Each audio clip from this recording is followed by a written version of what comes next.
Come on, buddy. Just nail it. You know you want it. Just nail it. There we go. There we go. That's a healthy one right there.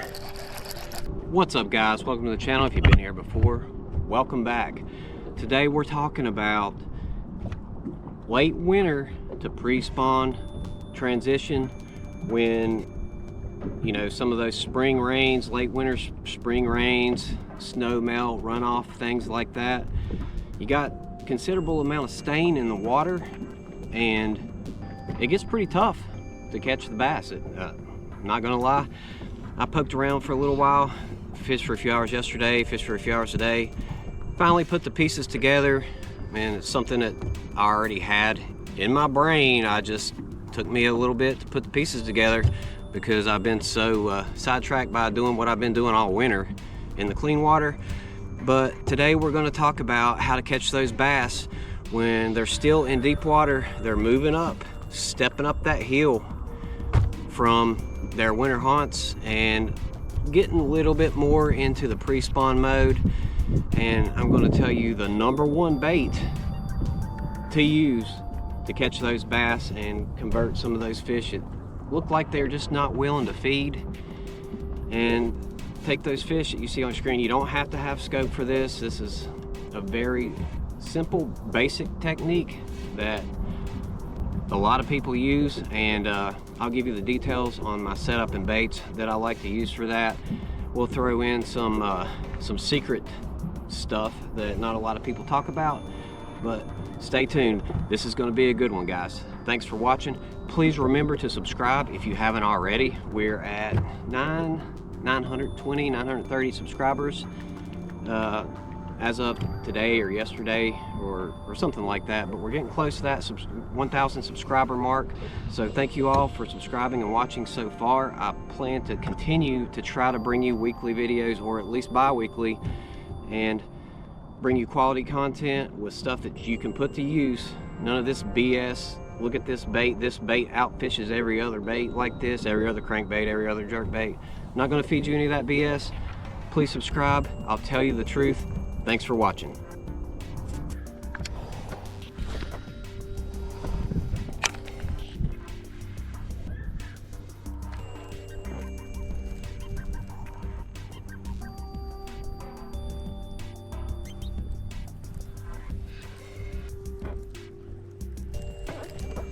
There we go.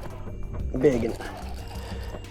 That's a big one. I think it's a big one. Feels pretty good.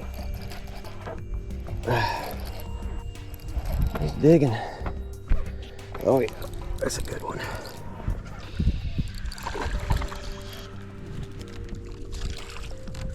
Yeah. Nice largemouth on the A-rig. Oh, barely got him in the lip right there. But we got him nonetheless. Nice one.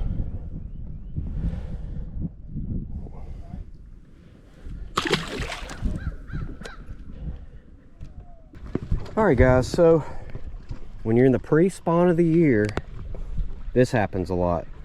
Water's still pretty cold, in the 40s.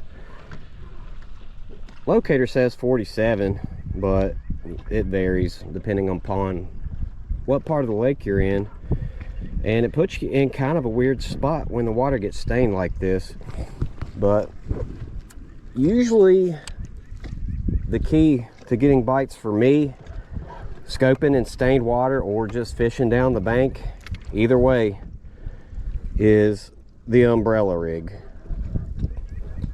Basically, it's super simple. When the water gets stained up like this, it's not stained enough to put the fish on the bank, but I'm sure there are some fish on the bank. But I'm doing this today because it's pretty much all I've put together so far. But it's a staple in the pre-spawn of the year.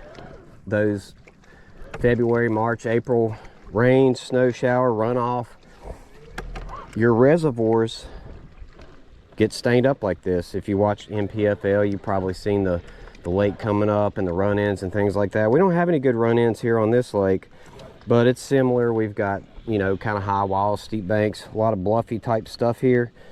And if you want to scope or just fish the bank, the umbrella rig has the drawing power to get these fish to come out. And you know, you can throw a single swim bait. I've gone through a lot of different ones, and 3.8, it has some good drawing power, but when the fish are still kind of deep, it's a tricky situation. And you can see those fish stacked up down there, 15 to 20. It's pretty tricky. Like, you cast at them and it seems like they're not doing anything. Like, you cast at them multiple times and a lot of the time they're just not feeling, finding, or seeing your bait. Well, when you put 5 baits on one rig, you have 5 times the drawing power of a single swim bait, and makes a big difference. It's like days like these, you could throw your swim bait and jerk bait and catch one fish all day. See that? Those fish did not even move, even with this umbrella rig. That one saw it right there. See that one coming after it? It's kind of lazy. They're kind of in a weird mood. Oh, we got some. Oh, come on. There's one. Oh my God, my rod slipped. I still got him though. I still got him. But the umbrella rig opens up a lot more of the lake for you. My God, that reel must be getting old. That reel is 12 years old, and I've never had that happen. I might have to take it apart and clean it, because that's one of my favorite reels in the world. But here's a nice spot. As you saw that one there, we didn't even see that. He was just kind of chilling in the bottom. And the umbrella rig is literally the only reason I caught or saw that fish. Now, if you keep casting over and over and over with a single swim bait, you'll get one to see it eventually, but they might not commit.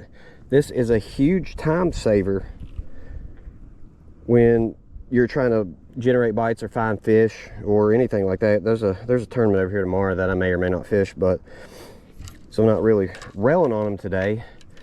But that is the #1 stained water bait when they're still kind of deep, kind of squishy, kind of funny acting. It's got enough drawing power and enough shock factor to get those bass to commit. We'll go over the setup here in a minute. I've probably shown you guys this setup 100 times, but it's my favorite in the world. But that's the bait for these conditions. You just can't beat it. I don't care what anybody says. There is no better bait, late winter, early pre-spawn, stained water, than the umbrella rig. Look at all that. See all that life that just appeared out of nowhere? Just in the presence of the boat and that umbrella rig kind of gliding through the area. It's a powerful tool. There's a reason why it was banned in pro circuits. A lot of people say that it was just new and situational, yada yada yada, but if the umbrella rig were allowed in professional events like that one Takahiro just won on his chatterbait, scope or not, every single person in the top 10 would likely be throwing the umbrella rig, and for good reason. You get into some stain and it's the ticket. If they're gonna bite, they're gonna bite this. It has a large presence in the water. It's an easy meal, and you can cover water way more efficiently with this bait than anything else in the pre-spawn.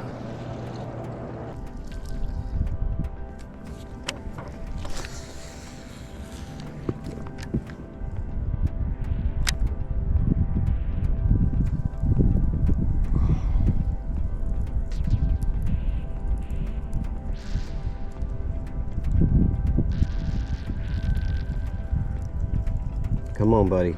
Just nail it. You know you want it. Just nail it. There we go. There we go. That's a healthy one right there. Oh, he's mean. He's not that healthy. But he's hungry. He's still going to be hungry because he just ate. No, that is a big one. He just ate a fake swim bait. Let's get him in the boat. Oh, yeah. There we go. Look at that. Nice, chunky largemouth. I wouldn't call that big, but it's a good, solid fish. On one of those homemade jig heads. Don't really matter the jig head. You want a strong hook? These are not the best hooks in the world. It's just what I have laying around the house. Nice, chunky largemouth on that umbrella rig. See if we can get another one.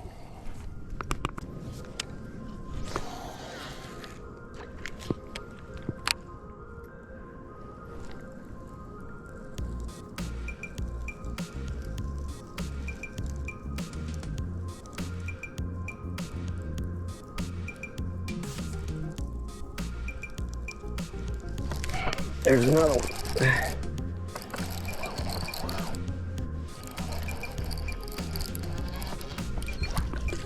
Another nice little largemouth. I wouldn't call that nice. That's a baby.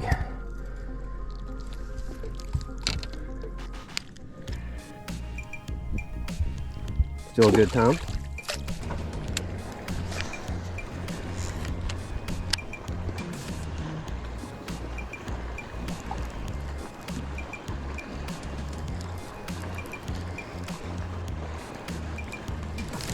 There we go. There's another one.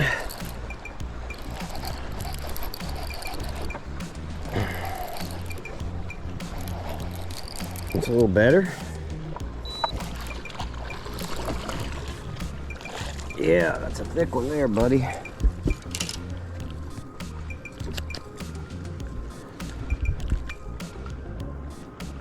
Nice one.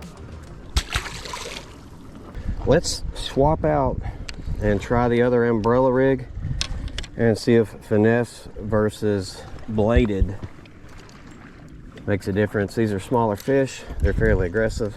They'll probably still bite this one, but let's give it a shot.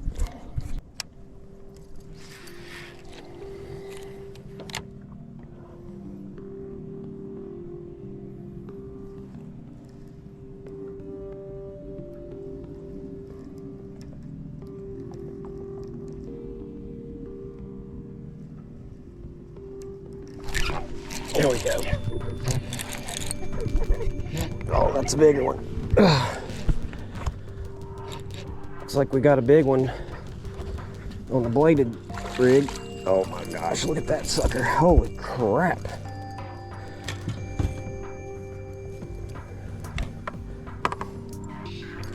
But as you can see, when they're on this thing, the rig doesn't matter a whole lot. That one, they usually get the center bait. It's probably a 4-pound, close to 4-pound bass. And he stomped it. You saw it on the screen there. Nice one. So on the setup, my favorite way to rig this bait is, this is just a cheap umbrella. And I'm not a huge user of 6th Sense products, but I've got a 6th Sense umbrella rig there. Their umbrella rigs are absolutely fantastic. Don't use a lot of their other baits, but they are the king of the umbrella rig game, and there's a good reason for that. You got Josh Jones, Ben Milliken, all those big name, big time, big fish, dirty water Texas scopers busting out all these share lunkers and DDs. They build the stuff right to where it can get those big fish in the boat. And this option here, obviously this lake is not full of share lunkers. It might be 3 10-pound bass in this entire lake. Who knows? There could be some big ones hiding in here that nobody's ever seen before.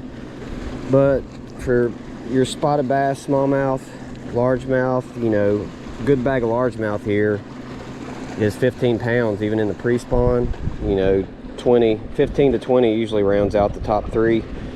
But this umbrella rig is cheap. You can get it on Amazon.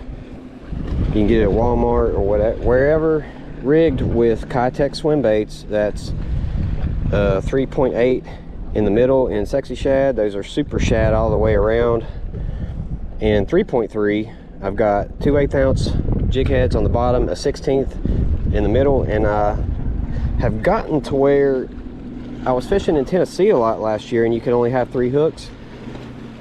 But usually I do miss some fish with this rig, but they're usually small.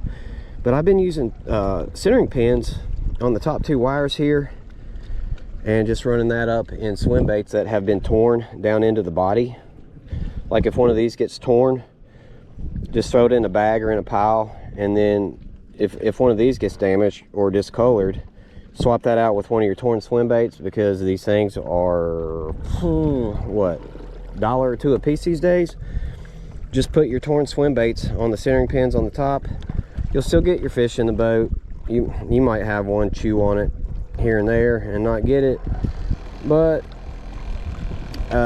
you have 2 less hooks to get hung up. And that is the biggest complaint that most people have with the umbrella rig, is this sumbitch gets hung up. I mean, it gets hung up bad all the time. Like, but when you use it with the scope, you can keep it out of the brush.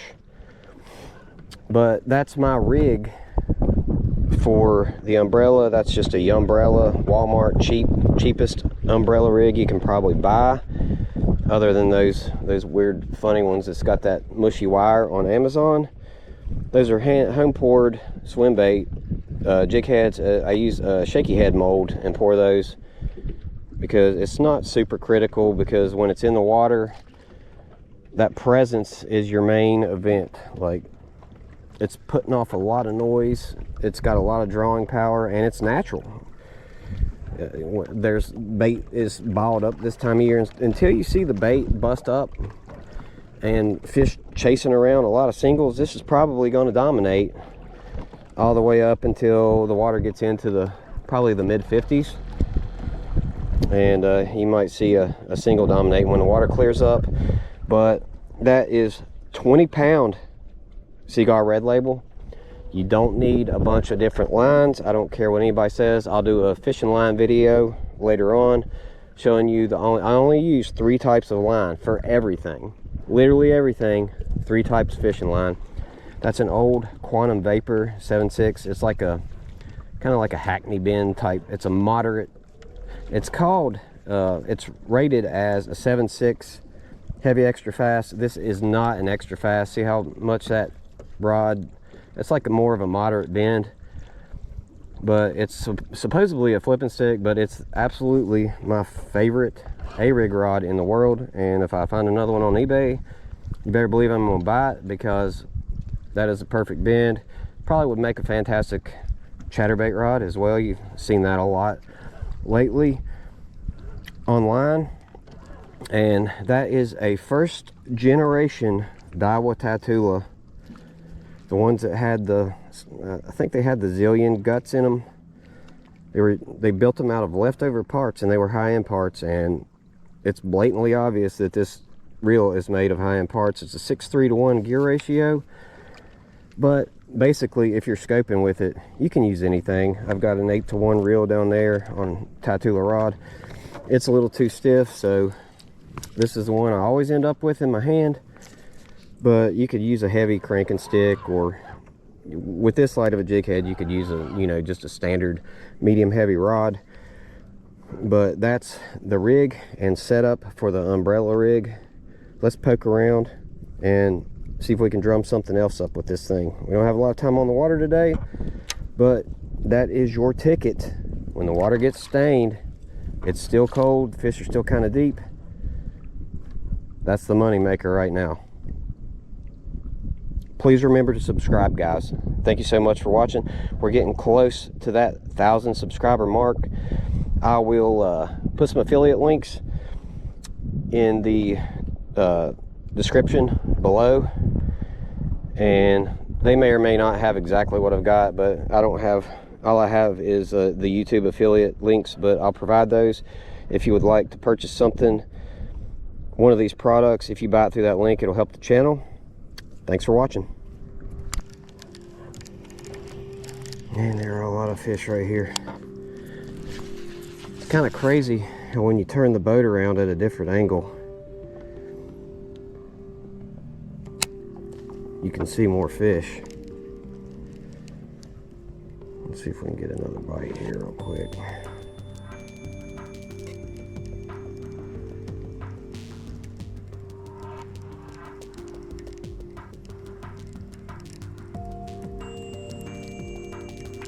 There's another one. It feels like another heavy one. Oh yeah, another good one. That one might be heavier than the last one. Oh my gosh, look at that sucker. Big ones galore. Yes, sir. Should probably leave these alone, having the intention of possibly fishing a tournament tomorrow, but like I've mentioned in my videos before, I just don't really care about tournaments that much this year. We're focusing on the tube, and we are catching them. Look at that. Working on a bag.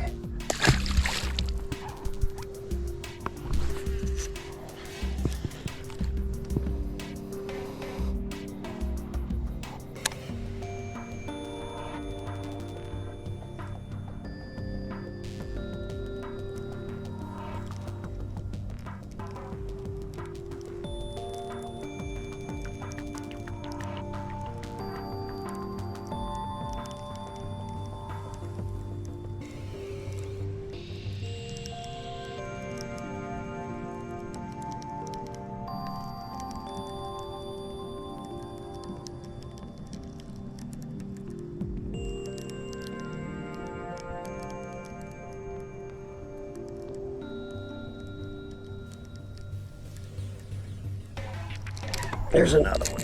Oh my gosh. We're gonna mess around and get a big one eventually. That's a school of spots down there. We got him foul hooked. You'll have that from time to time. They like to swim through that rig, and sometimes they get hooked. Sucked down on the bottom in the dirt.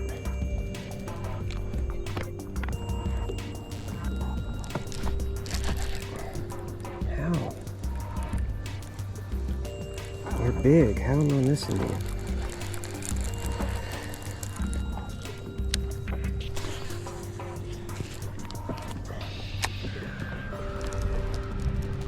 Alright guys, something that I should probably mention about the A-rig. I've been missing a lot of fish.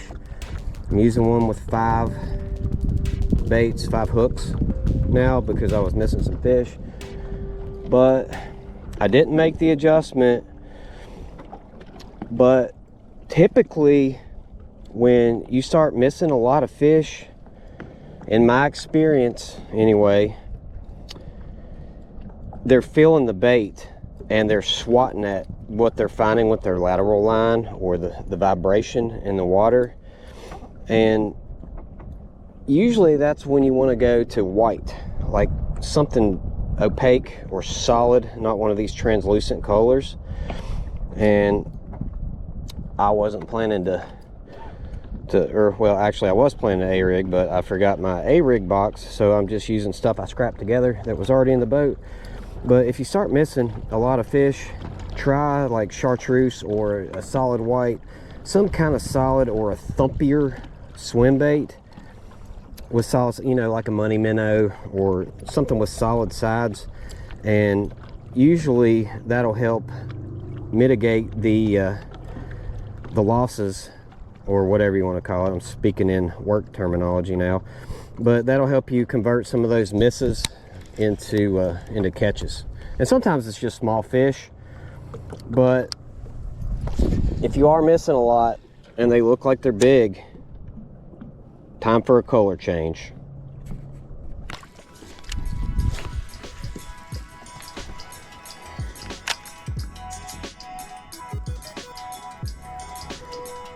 Come on, boys.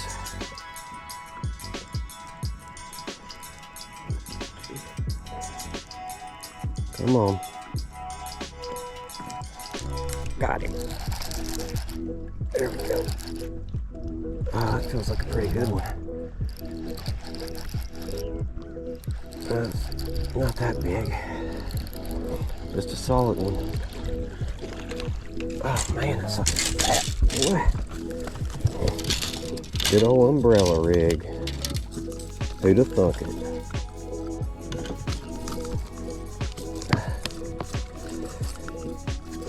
Easy, bro.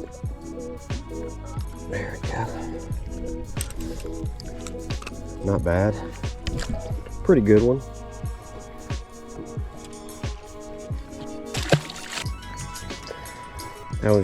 Those two were just out here roaming off this point, not really on anything.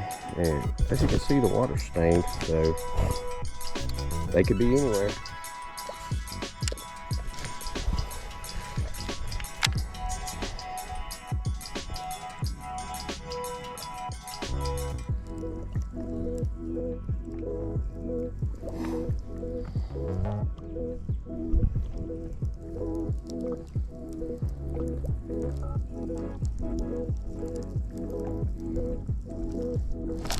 There we go.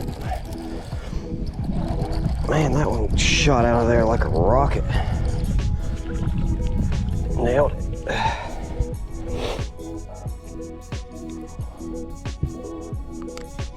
Nice one on the old A rig. Not bad.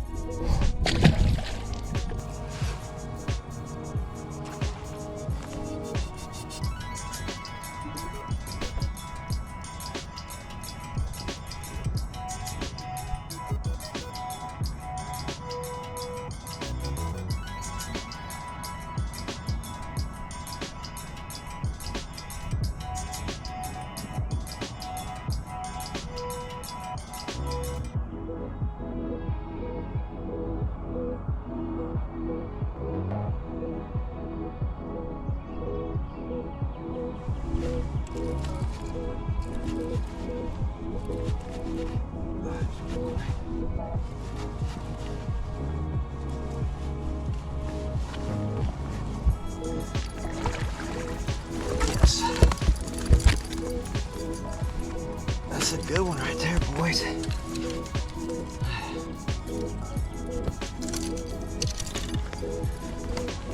Nice one.